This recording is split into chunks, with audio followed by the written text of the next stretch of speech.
as you can see, some of the trees are moving. Apparently, we've got some really intense storm activity heading our direction. About 30 minutes ago, a town west of us, Ontario, Oregon, and Vail, Oregon over in there, they got hit with 70-mile-an-hour winds, so we're just kind of hanging out, waiting to see what's going to happen. Where we live here in South Nampa, because of the way the land around here has multiple levels, and then we've got the canyon and stuff like that, you never know what you're going to get. You might get hit and get the full experience, or this could be the height of our experience.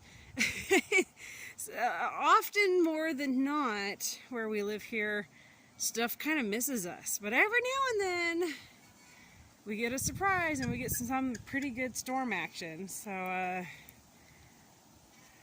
hoping for something good. Like last night, they had this deal come across. They're screaming at us, batten down the hatches, oh my gosh. You know, and so I let some neighbors know and some friends know. I was like, hey, bad weather's rolling in. And I think it was like 2 good wind gusts and then it stopped, and I was like, of course. So, but it's picking up a little bit. We will see what we get.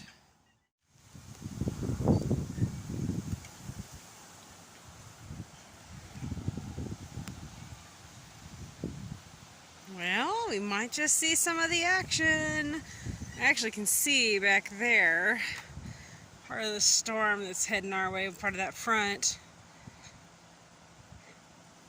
Kind of crazy. I don't know. It's summertime. Let's face it, we're all bored to death as we've all been cooking. There hasn't been a decent amount of rain in forever. No really good storms. So, in the sense of weather, we're bored to death. So this is our version of something kind of cool. It doesn't help that it's literally 100 degrees today. And so any bit of excitement to take your mind off of cooking to death outside, well, let's take it. Not gonna lie, kind of like to see some 60, 70 mile an hour wind gusts. We got mostly pretty much everything I can think of tied down, so bring on the wind. Well, in normal South Nampa fashion, weather's boring. Nothing exciting to report. Seriously, nothing. So, since it's been a while since I showed you guys the goats, let's go see the goats. Piglet is still her bossy self. Say hi. Hi, sweet girl. Nikki, getting friendlier by the day. Yeah. If I reach my fingers out, though, to touch her, watch. Oh, even if I lean forward. She is still skeptical of people, but I've been giving her treats. And she's not hurting me. She's just licking, testing, seeing if I had any goodies. All these guys. So Hazel and Cinderella are in here. They've got, as you can see, some kitchen goodies that they're just loving. Over here, we got Aurora right here. Hey, sweetheart. And Kelly, giving herself, she's scratching an itch. Kelly, you're so fat. And no, she's not pregnant. She's just fat. Hi, Mama. Good girl. And these two knuckleheads. If you ever get boy goats, they're hard on everything. See that board laying on the floor? That is supposed to go right there. And you two knuckleheads like to bang on it until it falls off. So, yeah, I had literally just put that up, went in the house to get the camera. You guys are knuckleheads. Yes, you are. And babies are mouthy. They like to mouth on everything. They like to chew on everything, taste test. This little guy chewing on me is Mr. Piggy. He's a miniature, not a miniature, he's a Nigerian dwarf. So, yeah, he's like a mini. Smallest goat in the... chewing on me. Smallest dairy goat. Ow! You're a little monster, you brat. This little guy that's shy, you guys remember Barbara, our Oberhausley that was bred to BJ, that was due around Father's Day in June. She actually did have him on Father's Day.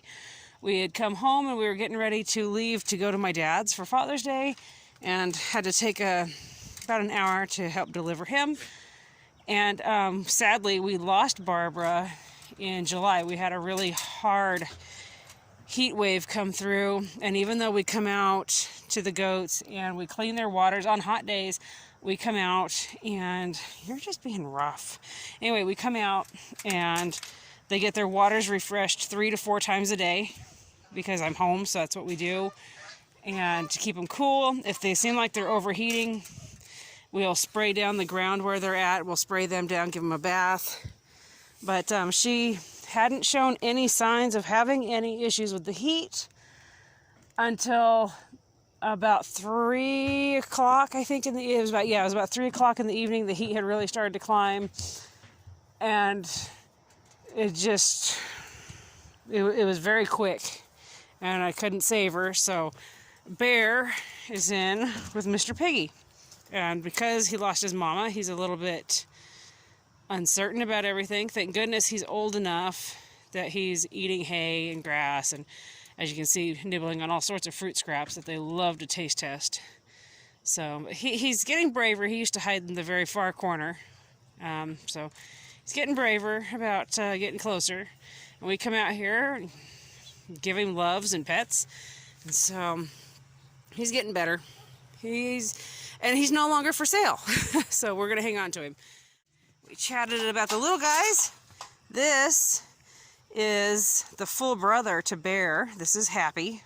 He's a fixed wether, and he's going to be looking for a home to go be a pack goat or a pet. This is Puck. And another goat you probably noticed that I haven't talked about is Z. She also, I think it was before the 4th of July or just after the 4th of July, she'd been having sneeze. She'd been having issues with her health. She was old. She was 11 years old, and when they get up there in age, it's just everything's hard on them. And Z just got tired, and so Z, that's Puck, is one of Z's kids that we had held on to just because. Thank you for sneezing on me. Anyway. These two stinkweeds, if anybody's interested and you're in Idaho looking for some pets, they're happy to be pets. Great pasture eaters. This is the big boy, BJ. He's our miniature La Mancha buck, and he's the dad of Cinderella and Bear. So, and he's being a pill, being goofy. He loves the honeydew and cantaloupe and stuff like that. Just absolutely loves it. And on days like today when it was 100 degrees, giving them these little options like that just kind of helps them have something to keep chewing on. That way they're not just sitting there thinking about the heat. It keeps them eating, and it's moist. That melon being that moist, if they're not drinking very much, at least they're eating things that have got some moisture in them. You look funny.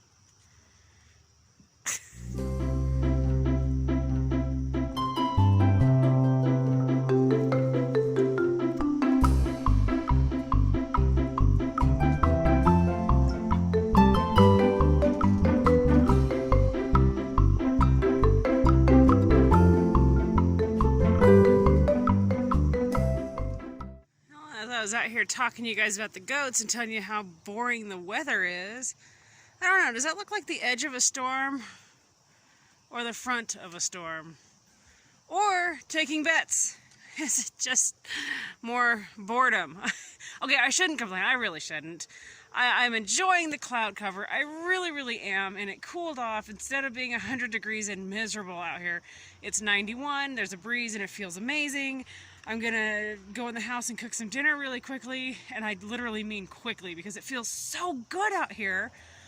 If I can get some dinner cooked quickly, get everybody taken care of, I would like to go outside to the gardens and see about getting some beets and carrots planted. I've been doing a lot of planting for fall, and if I can go do some of that, or at least pull some weeds, something. I'll do it in the wind. I'll do it in the rain. But yeah, what do you think? More boredom? Am I just gonna catch the edge of something? Is it a big fat lie? Is it just a bunch of nothing over there? I know. I shouldn't complain. I really shouldn't. When I lived in Meridian growing up, we lived on the Boise River, and we lived like on a rim, and below our property was our horses and cattle, and we lived up on the rim. I don't remember how many feet up, but it was a good sized distance, not massive, but anyway, you could watch the west and you could see storms rolling in, which I remember. I don't know how many camera pictures I took and how much film I'm sure I wasted and drove my family members, my parents and grandparents nuts with the film. But I took so many pictures of storms when I was a kid, because it was just, we had this deck and you'd look west and be able to watch these huge storms rolling in. I loved it. And then for a while when I lived in Meridian, or even in sorry, I said Meridian. For a while when I lived in Eagle, down in Eagle, on the valley bottom, we had good sized storms there. And then, oh my gosh, when I moved to Emmett, the storms we would get there were insane. You could watch them just come rolling in out of the west and you knew you were in for it.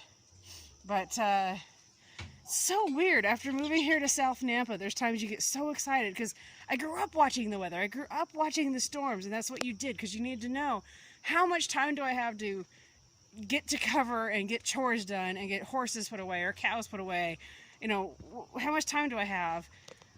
And then you move here to South Nampa, and we've been here almost 8 years, like a month shy of 8 years, and I get excited when I see that, but at the same time I've started to get bored with it, because it's like, it's not gonna do anything. So I'm hoping it's going to do something, because I can see this edge here, but look, right over here on the shop I see one peeking up. Maybe we'll get something. I mean, there's something fun going on up here in the clouds. I don't know. Tell you what, if something fun happens, I'll catch it on video for you guys. If not, whole bunch of boredom. I lied. It's not 91 anymore. It's dropped to 86 degrees. See?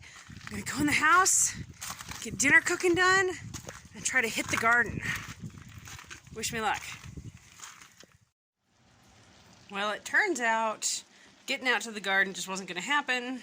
This dinner took a lot more prep, well, maybe not prep, just cutting and chopping than I had anticipated.